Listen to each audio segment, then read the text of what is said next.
Perkenalkan, kami dari kelompok 3 yang beranggotaan saya Dina Felisa Ramadhani, saya Rifina Yulianti, saya Najwa Alasa Fitri, saya Juni Konita, Saya Bintirta, Saya Habibul Malik. saya Nur Zaidullah, saya Hanggari Wicaksana.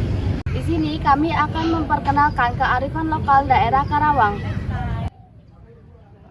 Kota Karawang terletak di Jawa Barat, tepatnya berada di Tanah Sunda, yang dikenal sebagai kota pangkal perjuangan.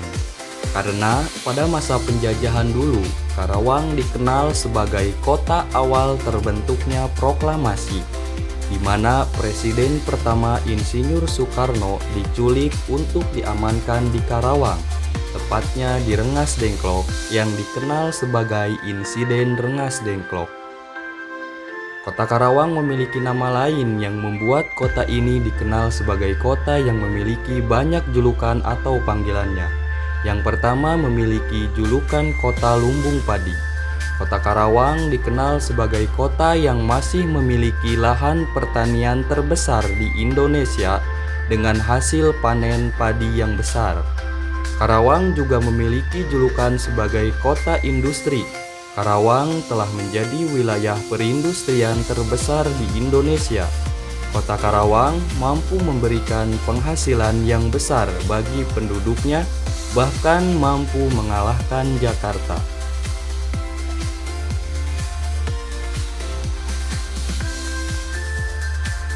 Salah satu fenomena budaya di dalam masyarakat di Kota Karawang yaitu tradisi nyalin atau ngala indung pare.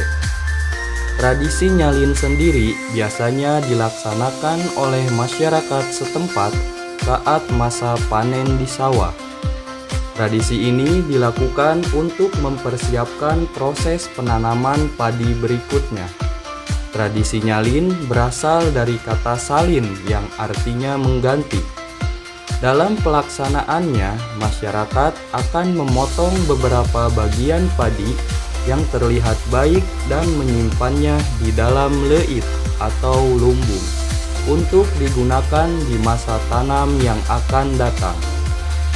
Salah satu pesan yang dibawa dalam tradisi nyalin atau masyarakat setempat biasa menyebutnya ngala indung pare adalah terdapatnya tata krama dari para petani yang akan mengambil padi sebagai ciptaan Tuhan. Dalam tradisi nyalin terdapat sebuah prosesi etika di mana sebagai sesama makhluk hidup, manusia dengan alam sebisa mungkin harus saling menghormati ketika memanen padi. Tradisi nyalin berdampingan dengan tradisi pupuhan atau menanam padi. Prosesi menanam juga memerlukan izin mendapatkan keberkahan, serta dipermudah dalam proses pertumbuhan padi di sawah. Dalam pelaksanaannya, tradisi nyalin biasanya dilakukan pada 1 tahun sekali saat masa tanaman padi menguning. Biasanya sebelum melakukan prosesi tersebut, para petani akan berkonsultasi terhadap penghuni setempat agar prosesi bisa terlaksana dengan tepat. Saat prosesi dimulai, mereka akan ada yang membawa kemenyan dengan berpakaian serba putih untuk melakukan upacara. Setelah itu, prosesi akan dilanjutkan dengan membaca rajah, yang kemudian dilanjutkan dengan memotong 5 tangkai padi yang memiliki bulir sempurna sambil menahan napas.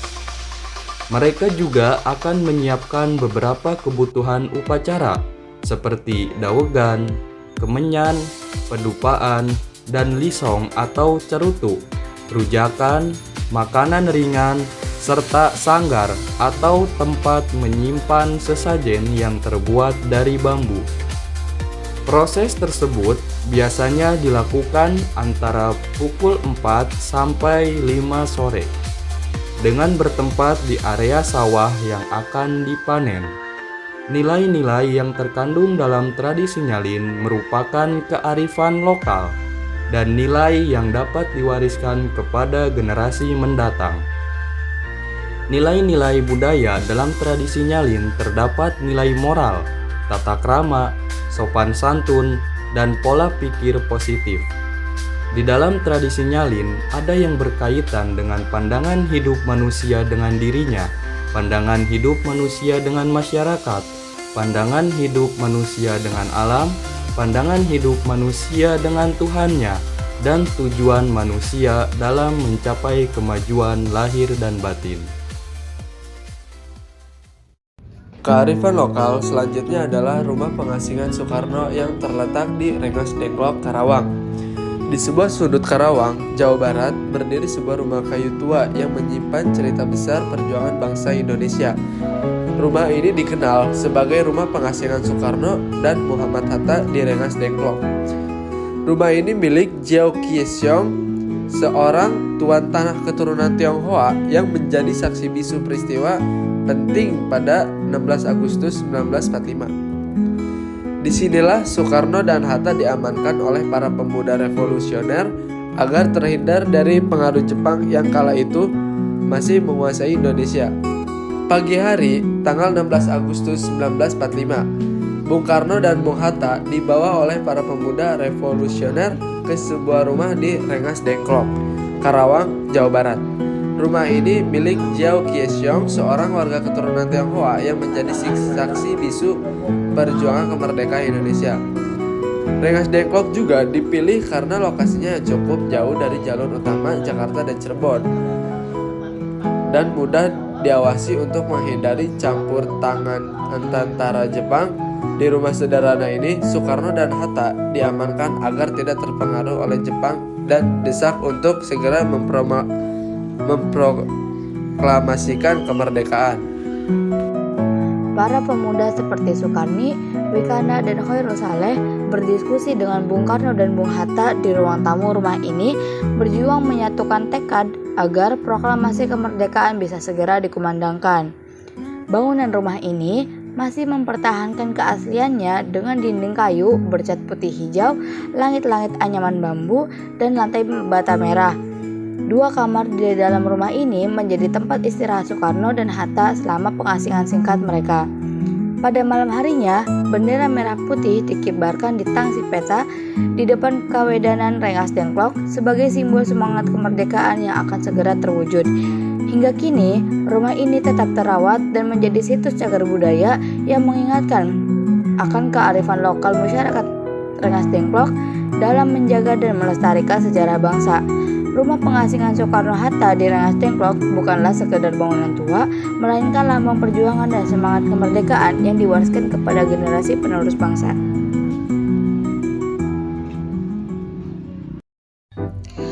Kearifan lokal selanjutnya yaitu ada Candi Jiwa dan Candi Blondonga di daerah Batu Jaya, Karawang. Di tengah hamparan sawah yang hijau dan sunyi di Karawang, tersembunyi jejak sejarah yang telah berumur lebih dari 1000 tahun. Inilah Candi Jiwa dan Candi Blandongan, peninggalan masa kejayaan kuno di situs Batu Jaya. Terletak di Desa Segaran dan Telaga Jaya, Kecamatan Batu Jaya, Karawang, kedua candi ini merupakan bagian dari kompleks percandian Buddha tertua di Pulau Jawa. Diperkirakan berasal dari abad ke-5 hingga ke-7 Masehi, jauh sebelum Borobudur berdiri megah di Magelang. Candi Jiwa tidak berbentuk seperti candi pada umumnya. Ia tampil sebagai struktur bundar berundak tanpa atap dan pintu. Namun, di balik kesederhanaannya tersembunyi makna spiritual yang dalam sebuah simbol kesucian dan ketenangan jiwa. Tak jauh dari sana, berdiri Candi Blandongan, yaitu candi terbesar di kawasan Batu Jaya. Berbentuk persegi dengan ruang-ruang di dalamnya, candi ini diyakini sebagai tempat ibadah dan kegiatan keagamaan umat Buddha di masa lampau. Bukan dari batu, tetapi dari bata merah kuno, kedua candi ini tetap berdiri kokoh meski telah melewati zaman. Tanpa semen, tanpa teknologi modern, hanya keterampilan, keyakinan, dan budaya luhur nenek moyang kita. Mengunjungi Candi Jiwa dan Candi Blondongan bukan sekadar menapak sejarah, tapi juga menyelami peradaban, menghargai warisan, dan merasakan kedamaian di tengah alam Karawang yang tenang. Karawang tak hanya soal industri dan sawah, Di Batu Jaya, ia menyimpan cerita tentang kejayaan masa lalu yang patut kita jaga dan kita banggakan. Kearifan lokal selanjutnya yaitu kuliner tradisional serabi ijo. Pernahkah Anda mencicipi kuliner tradisional yang rasanya sederhana tapi meninggalkan kesan mendalam? Inilah dia serabi ijo dengklok, cita rasa khas dari Karawang yang melegenda. Berlokasi di Kecamatan Rengas Dengklok, Kabupaten Karawang. Serabi ijo bukan sekadar jajanan pasar. Ia adalah warisan rasa yang turun-temurun, dibuat dengan cinta dan kesabaran. Dibuat dari adonan tepung beras, santan, dan daun pandan asli. Serabi ini punya aroma harum yang khas. Warnanya hijau alami tanpa pewarna buatan, menggoda mata sebelum menyentuh lidah. Yang membuatnya istimewa, proses memasaknya masih tradisional, menggunakan tungku tanah liat dan arang, yang memberi rasa autentik dan tekstur renyah di pinggirnya, namun tetap lembut di tengah. Disajikan dengan kuah kinca dari gula merah, serabi ijo dengklok adalah perpaduan manis, gurih, dan nostalgia. Serabi ijo dengklok lebih dari sekedar makanan. Ini adalah cerita tentang rasa, budaya, dan kebanggaan lokal.